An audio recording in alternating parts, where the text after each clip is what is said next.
बघा शिक्षक बंधू भगिनींनो, आपण टेट परीक्षेच्या संदर्भात चर्चा करतोय दररोज. तर हे तुमचे अत्यंत महत्त्वाचे 7 चॅप्टर आहे. तसं हे पूर्ण खरा विचार केला तर पूर्ण मानसशास्त्रच आहे. पण तरी ठळक परीक्षा जवळ आलेली आहे आणि परीक्षाभिमुख अभ्यास कसा करावा त्यासाठी हा चार्ट मी तुम्हाला बनवलेला आहे. तर आपण कल, आवड, समायोजन आणि व्यक्तिमत्व यावर चर्चा केलेली आहे.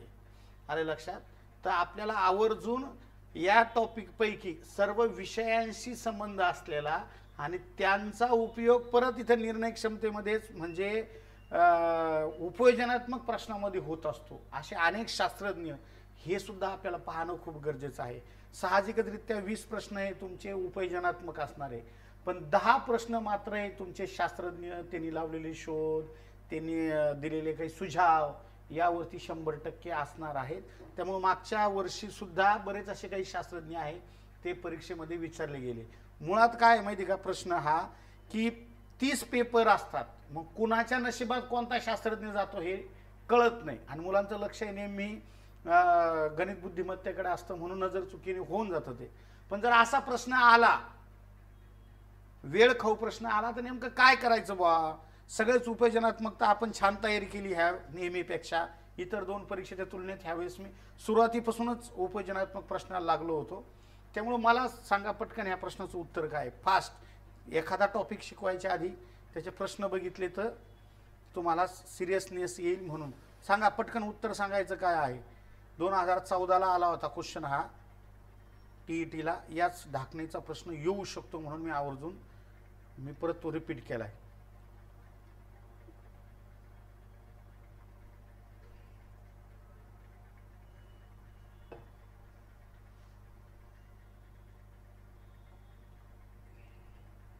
चला प्रश्नाचं उत्तर द्या पटपट पटपट पटपट पटपट.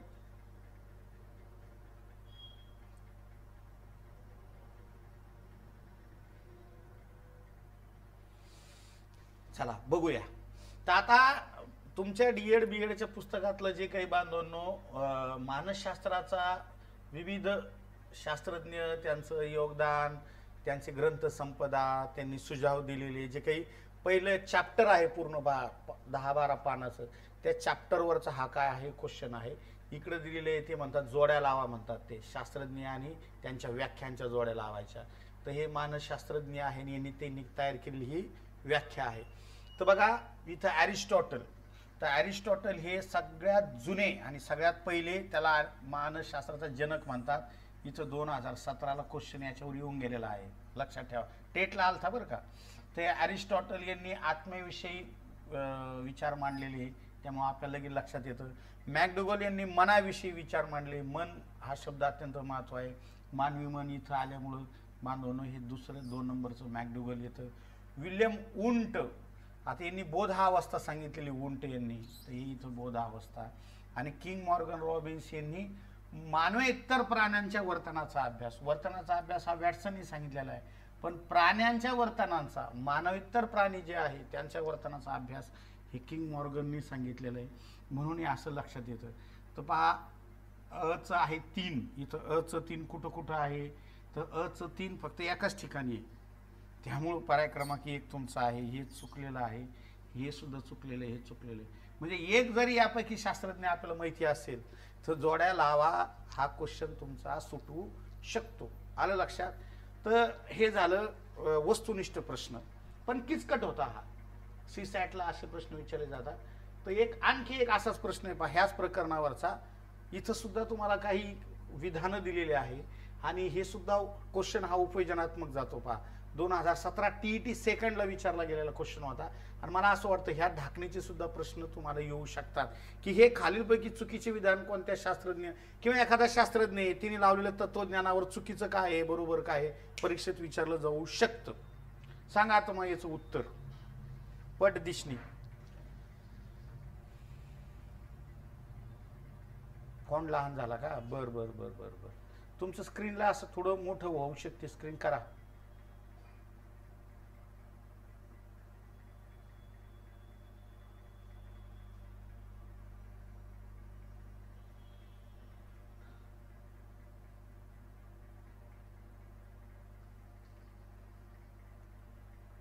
तुमच्या मोबाईलची स्क्रीन थोडी मोठी करा, होत असती स्क्रीन थोडीफार मोठी, किंवा थोडं जवळ घेऊन बघा.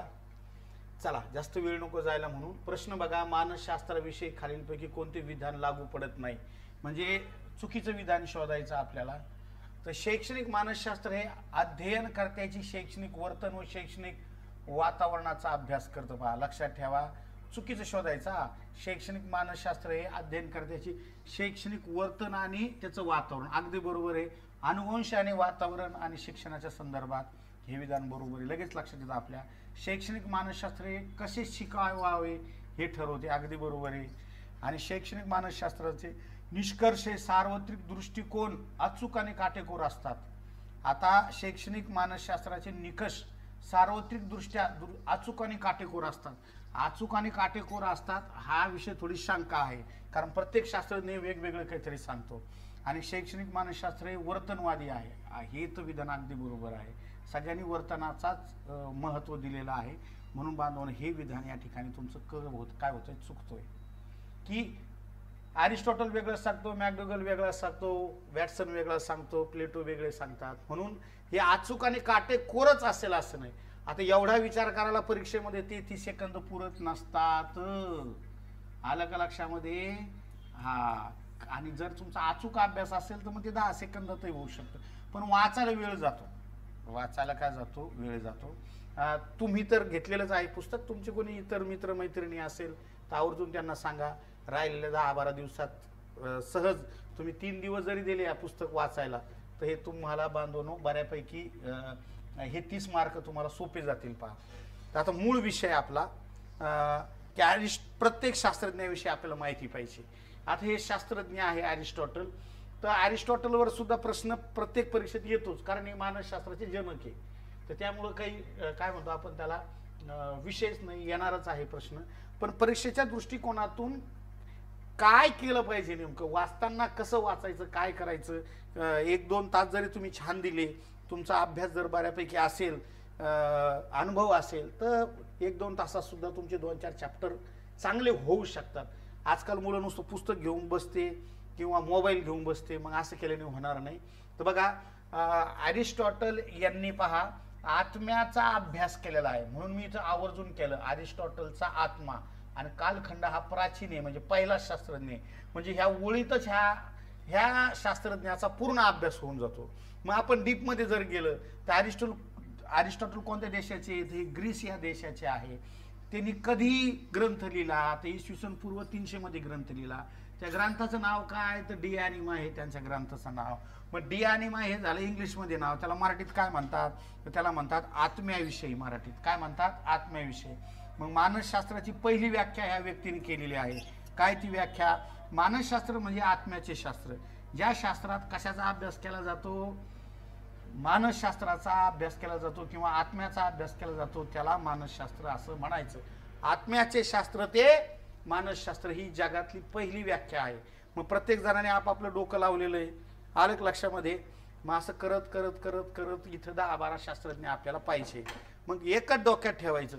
तुम्हाला परीक्षेत प्रश्न येईल याच्या स्वरूपामध्ये की ग्रीसचे थोर तज्ञ अरिस्टॉटल होते, विधान अगदी बरोबर आहे. इसवी पूर्व 300 मध्ये त्यांनी डी ॲनिमा नावाचा ग्रंथ लिहिला, अगदी बरोबर आहे. डी ॲनिमा म्हणजे आत्म्याविषयी, म्हणजे अबाउट सोईल, अगदी बरोबर आहे. मानसशास्त्र हेच आत्म्याचे शास्त्र, तेच मानसशास्त्र, ही पहिली व्याख्या अगदी बरोबर आहे. प्रश्न येईल खालीलपैकी पहिली व्याख्या कोणती? तर ही व्याख्या तुम्हाला लाल अक्षरातली लक्षात आली पाहिजे. परंतु अनेक शास्त्रज्ञांनी त्यांना प्रश्न विचारले, आत्मा म्हणजे काय? आत्मा कुठे असतो? काय असतो? मग ह्या अशा बऱ्याचशा प्रश्नांची उत्तरं अरिस्टॉटल आणि त्याच्या अनुयायाला देताना आले.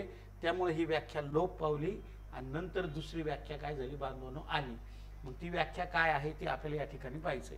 तर त्याच्या अगोदर थोडंसं बघूया आपण की समकालीन किंवा अरिस्टॉटल यांचे मार्गदर्शक प्लेटो होते. प्लेटो यांनी काय केलेले पहा, आत्म्याला थोडंसं बगल देऊन व्यक्ती भिन्नता मांडली. त्यांना काय म्हणायचं होतं की व्यक्ती भिन्नतेचे जे शास्त्र आहे त्याला मानसशास्त्र असे म्हणतात. प्रत्येक व्यक्ती हा काही कला, गुण, क्षमता घेऊन जन्माला येतो आणि त्यामुळं त्यांनी हे सगळं तत्वज्ञान कोणत्या ग्रंथात लिहिलेलं आहे पहा, ते लिहिलेलं आहे त्यांनी रिपब्लिक नावाच्या ग्रंथामध्ये. बघा इथं रिपब्लिक नावाचा ग्रंथ, हे सुद्धा ग्रीस याच देशाचे आहे. प्लेटो महत्त्वाचे शास्त्रज्ञ. अरिस्टॉटल यांचे गुरु म्हटलं तरी आपल्याला वावगं ठरणार नाही, त्यांचे ते मार्गदर्शक होते.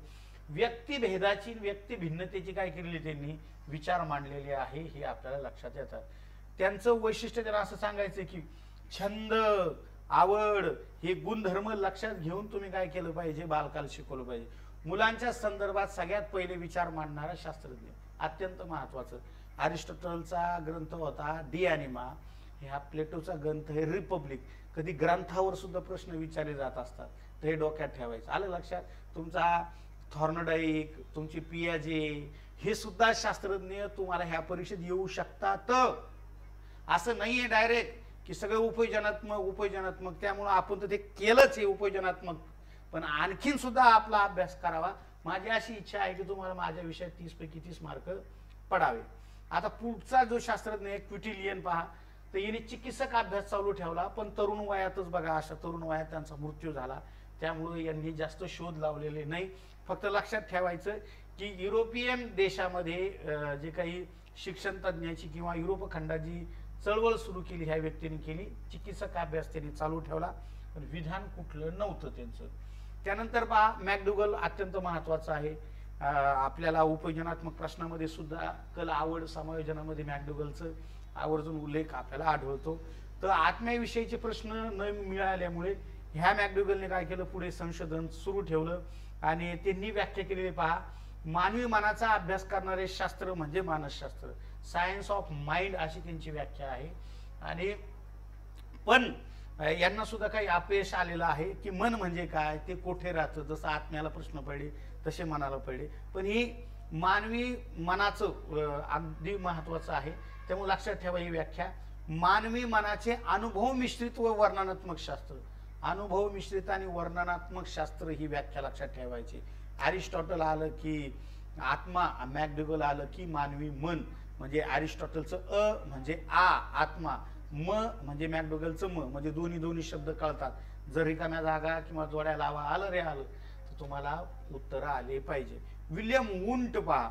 आता विल्यम वुंट प्रत्येक शास्त्रज्ञाने काय केलंय, आधी पुस्तक लिहिलं आणि नंतर काय केलंय, तत्वज्ञान सांगितलं. मग या पाठ्याने काय केलंय, लोक मानत नाही का, मी आधी प्रयोग करतो. मग याने काय केलं माहिती का, जर्मनीमध्ये एक विल्यम वुंट, जर्मनीमध्ये त्यांनी काय केलं पहा, एक प्रयोगशाळा स्थापन केली. ती 1879 मध्ये प्रयोगशाळा त्यांनी स्थापन केली आणि त्या प्रयोगशाळेचं नाव होतं पहा लाईप्झिग नावाची प्रयोगशाळा आहे जर्मनीमधील. खऱ्या अर्थाने जर्मनीचं मोठं शहर आहे आणि त्या शहरावरून ते नाव देण्यात आलेलं आहे. तर ही मानसशास्त्राची पहिली प्रयोगशाळा होती. मग या प्रयोगशाळेमध्ये तिने अनेक काय केले, प्रयोग केले आणि प्रयोगातून तिने आवर्जून सांगितलेलं आहे की बोधावस्थेचे शास्त्र ते मानसशास्त्र. मानसशास्त्र म्हणजे काय, याचे शास्त्र बोधावस्था. आणि लक्षात ठेवा पहिली प्रयोगशाळा या माणसाने सुरू केल्यामुळं प्रायोगिक मानसशास्त्राचे जनक सुद्धा यांना म्हटलं जातं. कशाचे जनक? प्रायोगिक मानसशास्त्राचे जनक. लक्षात ठेवा, जनक हे बऱ्याच वेळा विचारले गेलेले आहे. मानसशास्त्राचा जनक कोण आहे? अरिस्टॉटल. मग प्रायोगिक मानसशास्त्राचा जनक कोण आहे? तुमचे या ठिकाणी विल्यम वुंट. लक्षात ठेवा, IMP आहे प्रयोगशाळा लाईप्झिग नावाची. याच्यावर टेट 2017ला 3 क्वेश्चन आले या माणसावर. एक जनकावर आला की प्रायोगिक मानसशास्त्राचा जनक कोण आहे, दुसरा की मानसशास्त्राची पहिली प्रयोगशाळा कोणत्या शहरात आहे ही सुद्धा, आणि तिसरा प्रश्न होता की त्या प्रयोगशाळेचं नाव काय आहे, की जर्मनीमधील लाईप्झिग. हे 17ला 2 ते 3 क्वेश्चन आलेले, ते पुढं आपण पाहणार आहोत. थोडं फास्ट होत असेल तर मला कमेंट करून सांगा, कारण मोठे शास्त्रज्ञ आपल्याला पाहिजे आणि तुम्ही TET याचा अभ्यास केलाय. नंतर काय, बोधावस्थेपर्यंत आपण आलो. परत मी रिपीट करतोय थोडंसं. अरिस्टॉटल आत्मा, प्लेटो रिपब्लिक ग्रंथामध्ये त्यांनी सांगितले व्यक्ती भिन्नता.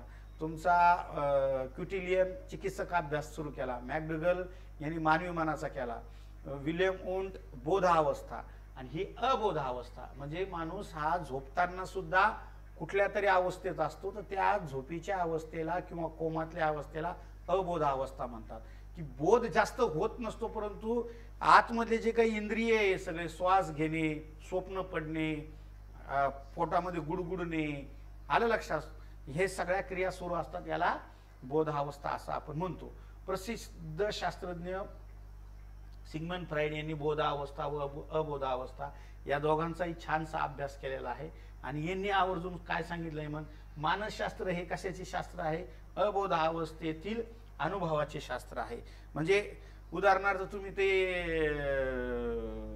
कोणती पहा, ती दीपिका पदुकोण आणि शाहरुख खानचा एक चित्रपट आहे पहा. तर ते एका रूम मध्ये रात्रीच्या वेळी म्हणजे आराम करत असतात आणि ती सांगते त्याला की माझी वाईट सवय आहे, मी रात्री झोपीत चलते किंवा लाथा मारते, तर तू काय करू नको, बेडवर काही चेन्नई एक्सप्रेस, हा तर त्या चेन्नई एक्सप्रेस मध्ये पहा, तर तिच्यामध्ये रात्री तिला झोपेत तिच्यामध्ये काहीतरी येत असतं आणि तिला सकाळी तिच्या काही डोक्यात राहत नाही. ती देत दणादण अशी त्याला लाथा, आणि ती जसं काय फुटबॉल मारतो आपण किक, अशी किक मारते, घेऊन दरवाजाच्या बाहेर जाऊन पडतो शाहरुख खान. तर ही अवस्था असते तशी. ती तुमच्या आमच्यात सुद्धा बरेच जण असे असतील, रात्रीच्या झोपीत बळबळतात किंवा झोपीत चालतात सुद्धा. काही लोक उठून बसतात, आरडतात, ओरडतात, दिवसभरात ज्या गोष्टी झालेल्या असतात त्या संध्याकाळी ते बोलते. तर आवर्जून ह्या अवस्थेला काय म्हणायचं, मग अबोधावस्था असं म्हणायचं. तर अशा पद्धतीचे हे शास्त्रज्ञ आहे. मी परत सांगतो, महत्वाचं हे तरी डोक्यात ठेवा. अरिस्टॉटल आत्मा, ग्रंथ डे ॲनिमा, प्लेटो व्यक्तिभिन्नता, ग्रंथ रिपब्लिक, क्विटेलियन युरोपियन शास्त्रज्ञ चिकित्सक अभ्यास, तुमचा मॅकडुगल मानवी मन आणि वर्तनाचा अभ्यास राहील लक्षात. विल्यम वुंट लाइप्झिग नावाची प्रयोगशाळा 1869 मध्ये त्यांनी काय केली, ती 79 मध्ये काय केली, प्रयोगशाळा सुरू केली. तारीख लक्षात ठेवा बरं का, 79 ची का, हा 79 ची, 1879. त्यानंतर आता आपण पाहिले ते म्हणजे फ्राईड, बोधावस्था. म्हणजे हे 4-5 शास्त्रज्ञ जरी तुम्ही असं केलं, काही गोष्टी पाठच करावं लागत असतात, त्याशिवाय तुम्हाला ते डोक्यात बसणार नाही. मग पुढे पहा, त्यानंतर मात्र विल्यम वुंट हे 19व्या शतकातले आधुनिक मानसतज्ञ म्हणून यांना ओळखलं जातं. तर हे अमेरिकेचे विशेष, म्हणजे अमेरिकेचं कसं सगळ्याकडं राज्यच असतं. मग याने काय केलं माहिती का, हे म्हणतो तुमचा आत्मा असेल, तुमचं मन असेल, तुमची बोधावस्था असेल, तुमची अबोधावस्था असेल, या सगळ्या संकल्पना ह्या कशाच्या संदर्भात आहे, या वर्तनाच्या संदर्भात आहे. म्हणजे हे सगळं जे चाललेलं आहे मानवाचं वर्तन आहे. म्हणून त्यांनी काय केलंय की मन आणि बोध अवस्था झुंगारून, म्हणजे त्याला सोडून देऊन, त्यांनी मानवी वर्तनाचे शास्त्र हे मानसशास्त्र, मानवी वर्तनाचे, आणि ही व्याख्या जगाला मान्य झाली पहा. त्यामुळे प्रश्न येऊ शकतो तुम्हाला, सर्व मान्य व्याख्या कुणाची आहे? तर सर्व मान्य म्हणजे सगळ्यांनी मान्य केली ती व्याख्या म्हणजे वॅटसन यांची आहे. आवर्जून लक्षात ठेवा. पहिली व्याख्या कोणाची आहे? अरिस्टॉटल यांची. सर्वमान्य व्याख्या कोणाची आहे? वर्तनवादी शास्त्रज्ञ विल्यम जे.बी. वॅटसन यांची आहे, लक्षात ठेवा. आणि प्रायोगिक मानसशास्त्र कोणाचं आहे? विल्यम वुंटचं आहे. लय किचकट आहे बरं का, इतकं सोपं नाही खेळ हा. आलं लक्षामध्ये? हा, थोडं आज फास्ट आहे पण घेतलंय मी, त्यामुळे थोडं आणखीन तुम्ही घाबरून जातात. आता आतापर्यंत रूढ असलेली व्याख्या विचारू शकतात. मग किंग, मॉर्गन आणि रॉबिन्स 3 शास्त्रज्ञ एकत्र आले आणि त्यांना असं सांगायचं होतं की अहो तुम्ही मानवी वर्तन, मानवी मन, मानवी आत्मा करायला लागले. ह्या पृथ्वी तलावर मानवापेक्षा जास्त जनावर राहते. हाती राहतात, घोडे राहतात, वाघ राहतात, सिंह राहतात, डास पण राहतात, बरोबर आहे की नाही, माशा राहत्या, पक्षी राहतात. मग हे मानवी इतर जे प्राणी आहे, कीटक नाशक, यांचा सुद्धा आत्मा आहे का नाही? त्यांना भूक लागल्यावर मच्छर येतात, चावतात आपल्याला. कुत्र्याला भूक लागल्यावर कुत्रा भुंकतो. मग यांच्या मनाचा सुद्धा तुम्हाला, यांच्या वर्तनाचा सुद्धा तुम्हाला अभ्यास करावा लागेल. म्हणून मानसशास्त्र हे मानव आणि मानवेतर प्राण्याच्या वर्तनाचा अभ्यास. मानव आणि काय, मानवेतर प्राणी म्हणजे इतर, अशी परिपूर्ण व्याख्या आजपर्यंत रूढ असलेली व्याख्या या 3 जणांनी केली. या व्याख्येत आणखीन तुम्हाला जर काही बदल करायचा असला तर एखादं फंक्शन आयोजित करा, जगातले सगळे शास्त्रज्ञ तिथं बोला आणि तुम्ही त्यांना पटवून सांगा की आता आणखीन ॲडव्हान्स करावं लागेल आपल्याला. अलग लक्षात की आता मानवानंतर रोबोट येऊ लागला, तुमचं काय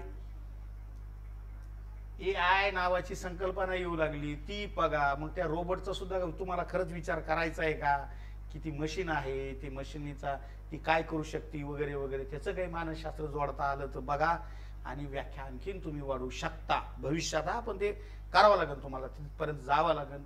तर सध्यापुरतं एवढंच लक्षात ठेवा, मानव आणि मानवेतर प्राण्याच्या वर्तनाचा अभ्यास करणारे शास्त्र म्हणजे मानसशास्त्र. त्यानंतर पहा सगळ्यात शेवटचे शास्त्रज्ञ आहे की यांनी वर्तनाचं सूत्र सांगितलंय. पहा की वर्तनामध्ये काय काय गोष्टी असतात. उड अत्यंत महत्वाचे उडवर्त नावाचे शास्त्रज्ञ यांनी वर्तनाचे सूत्र सांगितलेले आहे. हे सुद्धा 2017ला विचारलं गेलेलं आहे. ऑनलाईनच परीक्षा होती ती सुद्धा, त्यामुळे इतका काही बदल होत नसतो मानसशास्त्रात. की IBPS पॅटर्नच वेगळा आहे. तो पॅटर्न तुमच्या फक्त मॅथ आणि रिझनिंग मध्येच प्रभाव टाकू शकतो. मराठी, इंग्रजी, इतिहास, भूगोल हे जे काही इतर 80 मार्काचे विषय याच्यावर याचा प्रभाव पडत नसतो जास्त. अलग लक्षात.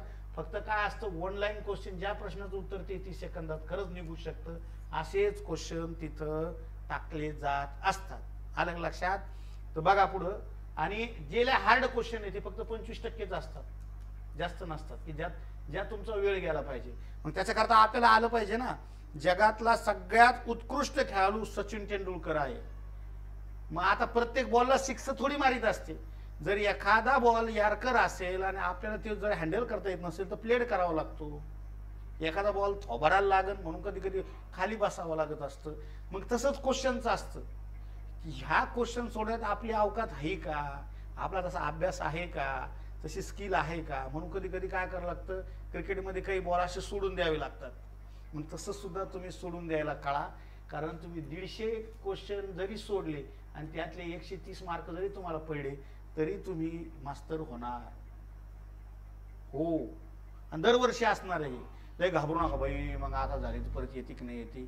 आता संस्था चालकांनी सरळ सरळ सगळे काय म्हणते त्याला त्यांचे हत्यार मॅन केले आणि संस्थेतल्या सगळ्याच भरत्या आता कोणाकडे गेल्या, शासनाकडे गेल्या. सर्वाधिक शाळा ह्या संस्था चालक चालवतात. आलं लक्षात. आणि सगळे वरच्या शाळा 8वी 9वी 10वी 11वी 12वी बेटे हो तुम्ही अभ्यास करा. नोकऱ्या तुम्हाला इथून पुढं.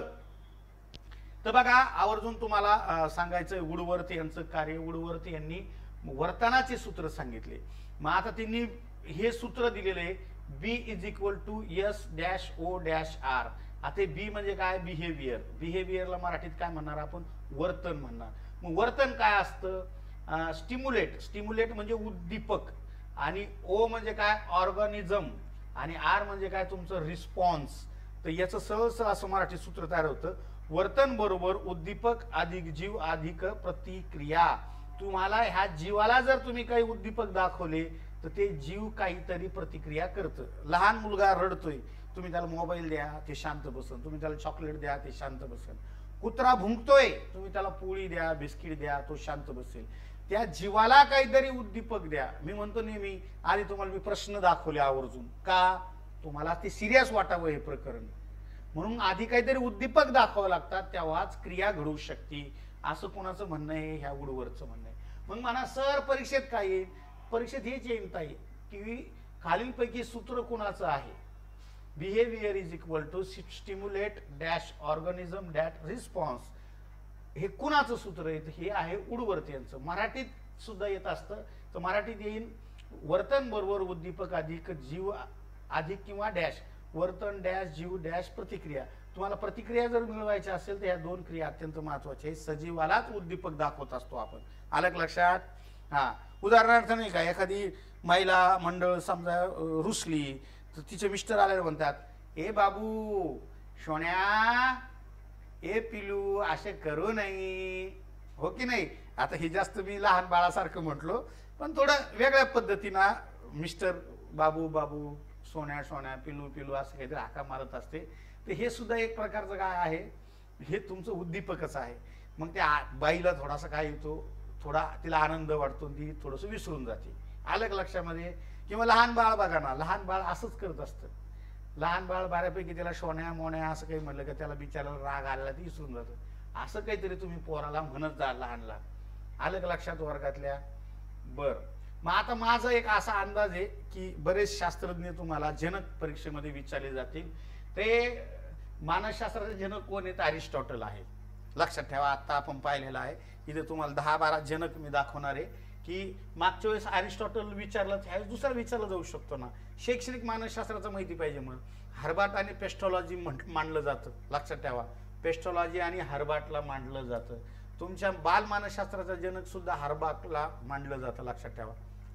लॉक हे बरं ते लोक नाही. पेस्टॉलॉजी आणि हर्बाट वेगळे, पंचपदीचे हर्बाट आणि मानसशास्त्र कोण आहे, हरलॉक हे बरं का ते. त्यानंतर शैक्षणिक मूल्यमापनाचे जनक डॉक्टर ब्लूमला मानलं जातं. तुमच्या प्रायोगिक मानसशास्त्राचे जनक विल्यम वुंटला मानलं जातं. तुमच्या आधुनिक मानसशास्त्राचे जनक विल्यम जेम्स, लक्षात ठेवा. आधुनिक मानसशास्त्र विल्यम वुंट वेगळा आहे, विल्यम जेम्स वेगळा आहे, डोक्यात ठेवा. कोणी कोणाला देतात नावं. त्यानंतर तुमचा रचनात्मक मानसशास्त्राचे जनक विल्यम वुंटला, टिचनेरला मानलं जातं. तर हे IMP आहे. हा बाबा विचारला गेलेला आहे, हा बाबा विचारला गेलेला आहे. मग हे दोघ जण विचारले जरी गेलेले असतील तर गुरुजी हे तुम्ही डोक्यात ठेवा. हे बालमानसशास्त्राचं सुद्धा लक्षात ठेवा, हारलॉक हे. हो, मग आणखीन थोडेसे विषयाचे जनक सुद्धा येऊ शकतात. मनोविश्लेषणात्मक जनक सिग्मंड फ्राईड आहे. मनोविश्लेषणाचे, मन म्हटल्यावर तुम्हाला लगेच डोक्यात यायला पाहिजे, नाही तर मन म्हटल्यावर लगेच मॅकडुगल म्हणतात, नाही, सिग्मंड फ्राईड. आता इतर विषय पहा. आत्म्याचे शास्त्र, व्याख्या या. आत्म्याचे शास्त्र अरिस्टॉटल, व्यक्ती भिन्नता प्लेटो, तुमचं मानवी मन मॅकडुगल, तुमचं बोधावस्था विल्यम वुंट, तुमचं जाणवीचे शास्त्र विल्यम वुंट, तुमचं परत अबोधावस्था सिग्मंड फ्राईड, तुमची वर्तनाचा अभ्यास वॅटसन. हे वॅटसन लय महत्वाचं आहे बरं का. त्यानंतर पुढे जर आपण आलो बांधवांनो तर थोडं बालमानसशास्त्रामध्ये सुद्धा प्रश्न विचारले जाऊ शकतात. भिन्न भिन्न कार्यक्षमता प्लेटोने सांगितली, तुम्हाला माहिती आहे. कठोर शिस्तीचे धडे द्या असं कोणी सांगितलंय, जॉन लॉकने सांगितलंय कठोर शिस्त. रुसोने काय सांगितलंय, निसर्गात खेळू द्या, बागडू द्या. पेस्टॉलॉजीने सांगितलंय निरीक्षण आणि अनुभव. तुमच्या फेडरिंगने सांगितलंय क्रीडन गार्डन. तुमच्या जॉन डुईने सांगितलं IMP करा या जॉन डुईला. कृती शिक्षण अत्यंत महत्वाचं आहे. आपले जे NEP 2020 मध्ये जे काही शिक्षण तज्ज्ञ जे होऊन गेले, कृतीला त्यांनी अत्यंत महत्वाचं स्थान दिले. मॉरिया मॉन्टेसरी तुम्हाला माहितीचे, मॉन्टेसरी मेथड. ताराबाई मोडक, अनुताई वाघ यांनी ग्राम बाल शिक्षा केंद्र भारतात सुरू केलं. तर हे सुद्धा हुकून चुकून परीक्षेमध्ये येऊ शकतात. तर बघा मग आता काही TET तारी याच्यात कसे प्रश्न येऊन गेले. मानवी वर्तनाचा अभ्यास करणारे शास्त्रज्ञ सांगा पटकन. विल्यम वुंट हे का, नाहीये. मॅकडुगल हे का, नाहीये. थॉर्नडाईक हे का, नाहीये. मग कोणी, वॅटसन. वॅटसनने कशात सांगितलंय, वर्तनाचा अभ्यास. मग प्रश्न परत पडतो, थॉर्नडाईकने काय सांगितलं.